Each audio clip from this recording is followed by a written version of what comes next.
Assalamu alaikum wa rahmatullahi wa barakatuh, mes chers frères et sœurs.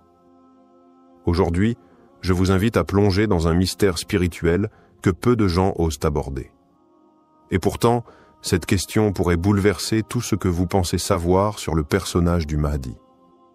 Selon le grand maître soufi Ibn Arabi, il existe une décision d'une gravité inouïe que le Mahdi devra prendre concernant son propre corps. Oui, son corps. Pas son esprit, ni son armée, ni même son lieu d'apparition, mais son enveloppe physique, ce véhicule sacré que Dieu lui a accordé. Cette décision ne concerne pas seulement lui, elle nous concerne tous, car elle pourrait déterminer la manière dont il sera reconnu, accepté ou même rejeté. Imaginez un instant, et si le corps du Mahdi était porteur d'un secret divin, d'un signe que l'humanité ne saurait lire qu'au moment voulu? Ibn Arabi, dans ses révélations profondes, nous laisse entrevoir une vérité puissante. Le Mahdi ne choisira pas la facilité. Il portera un fardeau invisible aux yeux des hommes, mais lourd de sens devant Allah. Et ce fardeau repose dans son propre corps. Frères et sœurs, ce que vous allez découvrir dans cette vidéo dépasse l'imaginaire. Préparez votre cœur à entendre ce que peu de gens savent, mais que tout croyant devrait méditer profondément. Mais avant de comprendre la portée de cette décision, il est essentiel de connaître celui qui en parle, Ibn Arabi. Ce nom, pour beaucoup, évoque un mystique, mais pour ceux qui l'étudient vraiment, c'est bien plus. Ibn Arabi, surnommé le sceau de la sainteté, était un maître spirituel d'un niveau que peu atteignent. Né en Andalousie au XIIe siècle, il a traversé les terres d'Islam, de l'Espagne au Hidjaz, en passant par la Syrie et l'Égypte. Ses écrits, parfois obscurs, parfois lumineux, ont influencé des générations entières de savants, de soufis et de penseurs. Ce n'est pas un homme de fantasmes ou d'illusions, c'est un homme qui a vu avec les yeux du cœur. Lorsqu'il parle du Mahdi, il ne décrit pas seulement un homme. Il décrit une fonction, un secret divin, un événement inscrit dans le décret d'Allah. Et surtout, il parle de ce que personne ne voit, les vérités invisibles. Ibn Arabi affirme que le Mahdi ne viendra pas seulement pour rétablir la justice ou vaincre l'oppresseur. Il viendra aussi avec un corps porteur de sens, un corps chargé d'une lumière spirituelle qu'aucune science matérielle ne peut détecter. Ce corps n'est pas ordinaire. Il a été façonné par la volonté divine pour incarner une mission unique. C'est pourquoi Ibn Arabi insiste. Ce que le Mahdi fera de son corps est une affaire immense, car son corps est à la fois un signe, une épreuve et une responsabilité. Et pour Ibn Arabi, seul celui qui a atteint un haut degré de pureté spirituelle pourra reconnaître ce corps pour ce qu'il est réellement.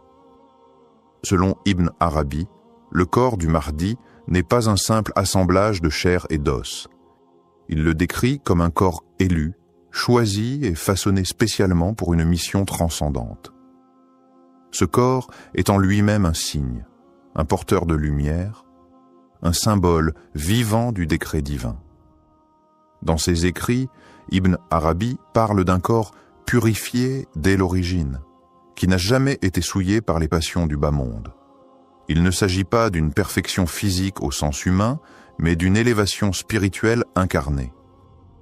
Le Mahdi possède un corps imprégné de la lumière mohammadienne, c'est-à-dire la lumière originelle qu'Allah a créée avant toute chose et qu'il a déposée dans les prophètes, jusqu'au sceau d'entre eux, Muhammad, puis dans le Mahdi. Ce corps, bien que visible à l'œil, reste caché dans son essence. Il est entouré d'un voile spirituel que seuls les cœurs éveillés peuvent percevoir. Ibn Arabi évoque même la présence de signes invisibles sur son corps. Non pas des marques physiques lisibles comme un tatouage, mais des manifestations subtiles de la présence divine. Certains savants parlent d'un sceau sur son dos, d'autres d'une lumière entre ses deux épaules. Mais Ibn Arabi insiste. Ce corps n'est pas un simple support. Il est le premier champ de bataille entre les forces du bien et du mal. C'est à travers ce corps que se manifestera la volonté divine, mais aussi les épreuves les plus intenses. Car ce corps dérangera, il troublera les élites, il fera trembler les ennemis de la vérité. Il ne sera pas seulement un signe pour les croyants, mais une menace pour ceux qui gouvernent dans l'ombre. Ainsi, la nature spéciale du corps du Mahdi est un message silencieux d'Allah à l'humanité. Le rappel que le divin peut se manifester dans l'apparence la plus simple, mais chargé de secrets insondables. Et c'est là que vient le tournant le plus étonnant du discours d'Ibn Arabi. Il affirme que le Mahdi devra prendre une décision cruciale concernant son propre corps. Mais de quoi s'agit-il réellement? Selon lui, le Mahdi sera confronté à une révélation intérieure, un moment où il comprendra que son apparence physique n'est pas simplement un état passif, mais un outil, une clé entre ses mains. Il devra choisir, dissimuler certains aspects de sa personne pour préserver la sagesse divine, ou bien les exposer au risque de provoquer une hostilité massive. Ibn Arabi explique que le Mahdi aura accès à des secrets qui concernent directement son lignage, sa forme corporelle et même sa voix, des éléments qui éveilleront chez certains une certitude immédiate, et chez d'autres un rejet violent. Par exemple, certains croiront qu'il devrait venir avec une certaine couleur de peau, une forme de visage, une langue ou un accent particulier. Si son corps ne correspond pas à ces attentes, ces gens le rejetteront. Le Mahdi sera donc tenté de cacher certains traits pour éviter la division. Mais en même temps, il sait que c'est par cette apparence exacte qu'Allah a voulu l'envoyer. C'est là le test. Cette décision d'assumer pleinement le corps qu'Allah lui a donné, avec ses spécificités, sans chercher à plaire ou à rassurer, est ce qu'Ibn Arabi appelle la vérité nue face au monde. Elle nécessite un courage immense. Car en révélant son corps tel qu'il est, il révèle aussi la volonté divine, et cela déclenchera à la fois l'amour des véridiques et la haine des hypocrites. Voilà pourquoi ce choix est si lourd. Ce n'est pas un choix esthétique, c'est une prise de position spirituelle, stratégique et eschatologique. La décision du Mahdi de ne pas dissimuler son apparence aura des conséquences profondes et immédiates sur le monde. Ibn Arabi annonce que le dévoilement du Mahdi, dans son authenticité physique et spirituelle, marquera un point de non-retour. Certains savants disent de Sam Atambon que dès qu'il apparaîtra tel qu'il est, les forces du faux se mettront en mouvement. Les puissants de ce monde, qu'ils soient dignes politiques, religieux ou même prétendument spirituels, ressentiront en lui une menace. Non pas parce qu'il prendra une arme, mais parce que son existence même, dans son intégralité physique, remettra en cause tous leurs mensonges. Ce ne sera pas un discours qui fera trembler les tyrans, mais son silence, son regard, sa posture, sa lumière. Ibn Arabi affirme que la haine qu'il suscitera ne viendra pas de ce qu'il dit, mais de ce qu'il est. Son corps deviendra malgré lui un miroir. Ceux qui sont purs y verront la confirmation de leur foi. Ceux qui sont corrompus y verront leur chute annoncée. En réalité, ce que le Mahdi montre dans cette décision, c'est un niveau absolu de tawakkul, la confiance totale en Allah, car il se livre à la vérité sans craindre le rejet, la moquerie ou l'opposition. Et Allah, en retour, lui accordera une force que nul ne pourra briser. Cette révélation de son identité provoquera un bouleversement dans les cœurs. Certains reconnaîtront dans lui les descriptions prophétiques transmises dans les hadiths. D'autres, aveuglés par leur passion ou leur intérêt, le nieront. Le monde sera divisé en deux camps, non pas par guerre, mais par perception. Et tout cela, simplement parce que le Mahdi aura accepté d'être pleinement ce qu'Allah a fait de lui. Voilà l'effet immense d'une décision que beaucoup auraient évitée par peur, mais que lui assumera avec une certitude implacable. À partir de cette décision assumée, une transformation invisible mais puissante commencera à s'opérer dans la communauté musulmane. Ibn Arabi écrit que le Mahdi, par sa simple présence dévoilée, activera des âmes endormies. Des croyants, longtemps perdus ou dans le doute, sentiront une attirance inexpliquée vers lui. Ce ne sera pas un effet de propagande, ni un culte de la personnalité. Ce sera une reconnaissance intime, comme si leur cœur retrouvait un pacte ancien. Certains récits spirituels disent que les awliya, les saints dissimulés, sauront immédiatement qui il est. Non pas à cause d'un signe extérieur, mais parce que leur lumière intérieure reconnaîtra la sienne. Ce phénomène s'étendra comme une onde. Des savants, jusque-là silencieux, oseront parler. Des jeunes, perdus dans le chaos du monde, trouveront un repère. L'équilibre du monde musulman commencera doucement à se réaligner. Ibn Arabi précise que c'est à ce moment précis que le Mahdi commencera à éduquer non par des discours, mais par l'exemple vivant. Son corps, toujours lui, deviendra une école, un signe de discipline, de maîtrise, de vérité incarnée. Il ne parlera pas beaucoup, mais chaque geste sera pesé, chaque silence porteur d'un message. Et cette manière de guider, totalement nouvelle, troublera même certains croyants. Certains lui reprocheront de ne pas agir selon les normes établies. Mais ceux qui auront compris verront que le Mahdi n'est pas là pour répéter l'ancien, mais pour restaurer l'originel. Son physique, sa manière de se tenir, de marcher, de regarder, tout cela rappellera celle du prophète Muhammad. Et ceux qui aiment sincèrement le messager d'Allah le reconnaîtront sans effort. Ce sera le début d'une purification collective.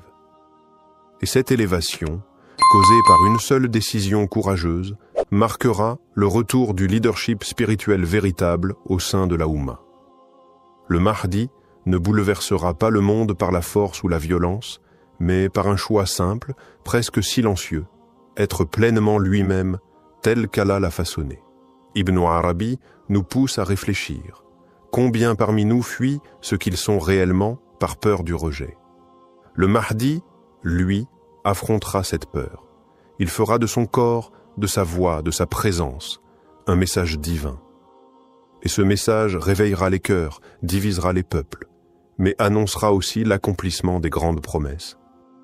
Ce que nous devons retenir, c'est que parfois, la plus grande révolution commence par un geste intime, une fidélité totale à ce que l'on est. Le Mahdi en sera le modèle suprême. Et dans son ombre, peut-être apprendrons-nous à marcher, enfin, vers notre propre vérité. Assalamu alaikum wa rahmatullahi wa barakatuh, mes chers frères et sœurs. Aujourd'hui, nous allons aborder une parole puissante, intrigante et peut-être même choquante, prononcée par le cheikh Al-Koussi. La personnalité du Mahdi est unique, ne te leurre donc pas anti-identifiant, il est de la France. Cette déclaration ouvre la porte à de nombreuses réflexions. Pourquoi insiste-t-il sur l'unicité du Mahdi? Et surtout, pourquoi affirme-t-il qu'il serait en France? Dans un monde troublé où beaucoup cherchent des A1, des signes, des sauveurs, et parfois même se désignent eux-mêmes comme le Mahdi, il est crucial de revenir à la vérité prophétique et de rester ancré dans la sagesse islamique. Cette vidéo va vous éclairer sur la singularité de ce personnage annoncé, les avertissements que nous devons prendre au sérieux et la portée spirituelle de cette possible localisation. Préparez-vous à une réflexion profonde. Le Mahdi, ce personnage prophétique attendu par la communauté musulmane, ne sera pas un homme comme les autres. Sa personnalité est décrite dans de nombreux hadiths comme étant exceptionnelle à tous les niveaux. Le prophète Muhammad a dit « Le Mahdi est de ma descendance, de la lignée de Fatima ». Cela signifie déjà qu'il porte une noblesse de sang, une pureté de lignée, mais aussi un héritage spirituel profond. Il ne sortira pas de nulle part, et sa venue ne sera pas une coïncidence. Il est prédestiné, choisi par Allah pour une mission unique, rétablir la justice sur terre à un moment où l'oppression aura atteint son paroxysme. Sa guidée ne viendra pas d'un simple apprentissage religieux, mais d'une lumière qu'Allah placera dans son cœur. Les textes indiquent qu'il sera juste, patient, humble, courageux, et que son jugement sera droit, sans déviation ni faiblesse. Sa présence mettra fin aux tyrannies, aux conflits internes de la Oumma et il unifiera les musulmans dans la vérité. Il ne sera ni un révolutionnaire politique, ni un homme en quête de pouvoir, mais un serviteur sincère d'Allah, conduit uniquement par sa volonté. Il priera comme tout musulman, il pleurera par crainte d'Allah, et il refusera même d'être reconnu avant d'y être contraint. Ce qui rend sa personnalité unique, c'est qu'elle incarne à la fois la force du juste, la sagesse du pieux, la modestie du serviteur et la foi inébranlable du véridique. On ne peut donc pas s'improviser Mahdi par ambition ou inspiration personnelle. Sa position ne peut pas être imitée ni provoquée. Il sera soutenu par des signes célestes et reconnu par des savants sincères. C'est cette unicité-là que le cheikh Al-Koussi nous rappelle. Nul ne peut s'y identifier à tort sans tomber dans l'illusion. Se prendre pour le Mahdi, ou soupçonner qu'on pourrait l'être, est une tentation dangereuse que beaucoup, dans l'histoire, n'ont pas su éviter. Certains étaient sincères mais égarés, d'autres manipulateurs. Dans les deux cas, le résultat est désastreux. S'identifier à une figure aussi centrale dans l'eschatologie islamique, sans preuve ni guidée divine, mène inévitablement à l'orgueil, à la confusion et parfois à la fitna. Le Mahdi n'est pas une ambition personnelle que l'on peut atteindre à force de piété ou d'effort. Ce n'est pas un grade que l'on vise, ni une identité que l'on adopte. Les savants ont toujours mis en garde contre cette prétention, car derrière cette idée se cache une méconnaissance grave de la nature même du Mahdi. Il n'est pas un simple réformateur, ni un leader éclairé. Il est un signe de la fin des temps, un homme dont l'âme a été façonnée par le décret d'Allah pour une mission que personne ne peut porter à sa place. Se tromper soi-même en croyant être cet homme, ou en prétendant le reconnaître sans preuve manifeste, c'est non seulement se nuire, mais semer l'égarement autour de soi. C'est pourquoi les grands maîtres spirituels, dont Cheikh Al-Koussi, rappellent avec fermeté « Ne te leurre pas, ce mensonge intérieur est le plus destructeur. Se croire Mahdi, c'est en réalité ignorer ce qu'est véritablement le Mahdi. » Cheikh Al-Koussi, dans ses interventions marquantes, insiste sur une vérité que beaucoup refusent d'entendre. La personnalité du Mahdi est au-delà de toute projection humaine. Lorsqu'il dit « Ne te leurre donc pas en t'y identifiant », il s'adresse directement à ceux qui laissent leur ego spirituel les égarer. Son message est clair. Tu peux aspirer à la piété, à la sincérité, à la réforme, mais jamais tu ne peux revêtir cette station sans y être désigné par Allah lui-même. Le cheikh, profondément enraciné dans la tradition soufie et la connaissance intérieure, connaît les pièges du nafs déguisé en aspiration sacrée. Il rappelle que même dans le cheminement spirituel, il y a des limites à ne pas franchir. Le Mahdi ne se connaît pas comme tel au début. Il n'en parle pas. Il ne s'y identifie pas. Et s'il en vient à être reconnu, c'est contre sa volonté, par la pression des croyants sincères, des savants, et surtout par les signes incontestables prévus par Allah. Le cheikh insiste donc. Celui qui s'auto-désigne ou qui croit ressentir en lui des signes du Mahdi est en réalité dans l'erreur, car ce genre de perception naît souvent du désir, pas de la révélation. Seule une guidance divine, appuyée par des preuves extérieures et validée par la communauté véridique, pourra confirmer ce personnage. En attendant, la meilleure attitude est l'humilité, et non l'identification présomptueuse. Lorsque Cheikh Al-Koussi affirme que le Mahdi est en France, cette déclaration étonne, interroge, voire dérange. Que veut-il dire exactement? Est-ce une parole symbolique, spirituelle ou bien littérale? Plusieurs hypothèses peuvent être envisagées. D'abord, il est possible qu'il parle d'un lieu d'habitation actuel, sans nécessairement signifier que le Mahdi soit originaire de France. Certains savants ont mentionné que le Mahdi pourrait vivre dans l'ombre, caché, dans un pays où personne ne s'attend à le voir. Dans ce cas, la France, pays de paradoxe, pourrait être un lieu de retraite, d'observation ou même d'épreuve pour lui. Une autre interprétation possible est que Cheikh Al-Koussi parle du lieu d'éveil de sa mission et non de sa naissance. Peut-être que ce personnage, bien que descendant du prophète, aura été élevé en Europe et que c'est depuis cette terre qu'il commencera à ressentir l'appel intérieur. L'histoire islamique est remplie de cas où des réformateurs ont surgi d'endroits inattendus. Il est aussi envisageable qu'il fasse référence à un exil temporaire, une période de silence avant la grande mission. Enfin, certains pensent que Cheikh Al-Koussi évoque la France comme un symbole de désordre spirituel et social, dans lequel le Mahdi serait plongé afin d'être formé à affronter l'ampleur de sa tâche. Il faut garder en tête que les paroles des maîtres spirituels ne sont pas toujours à prendre au premier degré. Mais si cette affirmation est à comprendre littéralement, alors cela veut dire que la présence du Mahdi en France à notre époque n'est plus une question de mythe, mais une réalité invisible. Il serait alors entouré de personnes qui ignorent totalement sa véritable nature. Il marcherait parmi nous, inconnu, observant, patientant, attendant le décret d'Allah pour agir. Cette possibilité nous pousse à une grande prudence et à un profond respect du mystère divin. La France occupe, dans certains discours spirituels, une place particulière. Pays de lumière pour certains, terre d'épreuve pour d'autres, elle est souvent décrite comme un territoire de contradictions. Certains maîtres soufis ont mentionné que l'Occident serait un lieu de confusion intense à la fin des temps, mais aussi un lieu où jaillirait un renouveau inattendu. Des récits non officiels circulent sur des awliyas, cachés vivant en Europe, formant spirituellement des âmes choisies à l'insu du monde.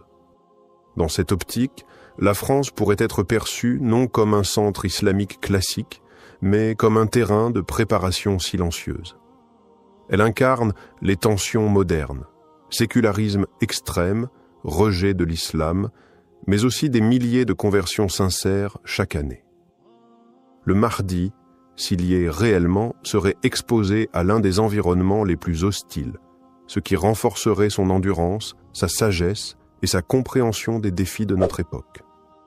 C'est précisément dans ce genre de climat que les cœurs se forgent. Si Cheikh Al-Koussi l'a affirmé, peut-être veut-il nous alerter sur une vérité que personne n'ose encore voir, que la France, avec tout ce qu'elle représente, pourrait être le théâtre du plus grand bouleversement spirituel de notre ère. Et que le Mahdi, loin d'être une figure orientale stéréotypée, pourrait émerger du cœur de ce tumulte occidental. L'humilité est l'une des caractéristiques essentielles du Mahdi. Contrairement à ceux qui, dans l'histoire, ont prétendu être le sauveur ou le guide, le Mahdi est celui qui incarne l'humilité la plus profonde. Dans les hadiths, il est clairement indiqué qu'il ne se reconnaîtra pas immédiatement comme étant celui qu'Allah a désigné pour rétablir la justice. Il n'aura ni orgueil, ni désir de se mettre en avant. Il n'y aura pas de grande annonce, ni de revendication de sa position.